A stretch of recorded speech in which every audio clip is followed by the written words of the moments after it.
President, I thank the member for Murchison for bringing this report on for noting. I won't speak at length, given the findings have been clearly summarised by the member for Murchison, and the fact that I spoke on this exact matter on adjournment on 25th of September in some detail to the day after the report was released by the Auditor General, as I was alarmed and concerned about the findings and concerned about actions that the government might take, and seeking a commitment from government not to proceed with any sale in light of those findings at that time back in September.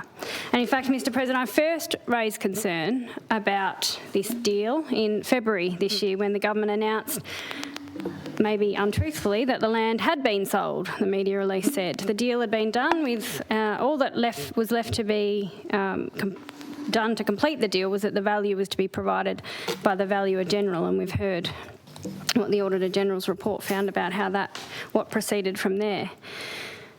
In fact, I've written to the Premier 3 times on this matter now, seeking surety on behalf of my community and Tasmanians, Mr President, twice raising concerns, and once during the election campaign this year seeking a commitment from the Premier that no deal would be done during caretaker period, because, you know, whilst we all ought to assume that no such thing would occur, we can't really safely assume these things given some of the things that have occurred in the past. So unfortunately, the Premier didn't reply for some weeks. I did get assurance after the election that no deal had been done during caretaker, but was left hanging a bit on a response to that request. In May this year, as I mentioned when I spoke on adjournment, I sought a briefing from the Secretary of Department of State Growth on what was going on here, what process had been undertaken to dispose, thank you Mandy, to dispose of the land, what process had been undertaken, and the Secretary of the Department of State Growth assured me that everything was fine. The process for disposal of land had gone through what's called the unsolicited proposals process, which is a policy and guidelines issued by the Department of Treasury and Finance. And the flowchart clearly outlines that the process for considering unsolicited proposals includes at stage 1, Mr President, that unsolicited proposal is to be received and assessed for eligibility by the Coordinator General. At stage 1, the proposal is to include all relevant information to enable the initial assessment of the proposal. So that's the process that the Secretary of Department of State Growth told me had been followed. But what we learned through the Auditor General's report was that, in fact, the Coordinator General, Mr President, knew nothing of this proposal for sale. Knew nothing. So how disappointing to be told one thing and then learn through an Auditor General's report that that was totally, completely untrue. Do not like being treated like a fool, Mr President. Fortunately, as the leader has said, the land has not been sold, and I have been assured now by the Premier that it is proceeding through the proper land disposal process, and that perhaps the Department of Premier and Cabinet is having something to do with it as well. And the first stage through the proper land disposal process is that parties agree the master plan, and that stage has not yet been completed. So, look, Mr President, I want to make it clear on the record that I wholeheartedly support the development of land at Wilkinson's Point. This is certainly welcomed by the Glenorchy community, and in fact, if it doesn't go ahead, there'll certainly be an element of feeling like we've been a bit taken for a ride.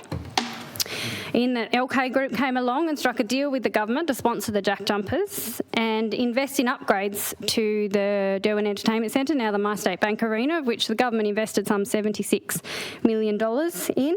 And at the same time, the developer promised to develop the area.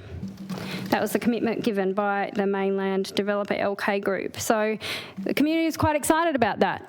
There was a wonderful website established outlining the proposal for the development, what it would look like with hotel, cafes, retail precinct, all sorts of wonderful development along the foreshore there. You know, it's prime waterfront land. It's ripe for development, and I and my community would welcome that. But Tasmanians deserve transparency around sale processes and to be assured that the best interests of Tasmanians are at heart in any disposal process, not favouring the interests of a developer, any developer. In fact, this is in the best interest of the government and any developer that due process is followed too. I had developers approach me, Mr. President, questioning why there was no tender process. What if they'd been interested in purchasing the land or developing the land? They might have been interested if they knew that the government was prepared to invest $6 million in making the land development ready, which is what we heard at one stage. So, Mr. President, that's probably all I will say about that for now. I thank the Auditor General and his team for their work on the report. I thank members of the community who have reported concerns about this through to the Auditor General. And certainly it is, as the member for Murchison said, something that the Public Accounts Committee certainly does have an eye on. And it just makes you worry and wonder, Mr. President, what else don't we know? You know, that's the concern here.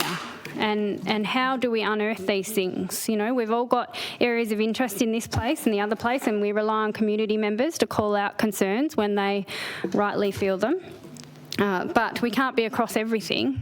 So I'm grateful that the work's been done on this particular deal, and I really hope the government will be transparent with the community at some point going forward. In my last letter to the Premier, I asked him to consider making some sort of public statement about where things are at, because this has been, you know, we've had the jack jumpers in for 5 years now. This was something that was promised to the community 5 years ago, and it seems to have stalled. People ask me, what's going on with it? You know, why aren't we seeing any action? So it would be transparent by the government to actually make some public statement about what is happening or what the plans are, what the process is. If it's gone back to square one, then be transparent about that. If there is a master plan being developed, share some information about that, what it looks like. Will there be a consultation process? I don't have any answers for my community, Mr. President.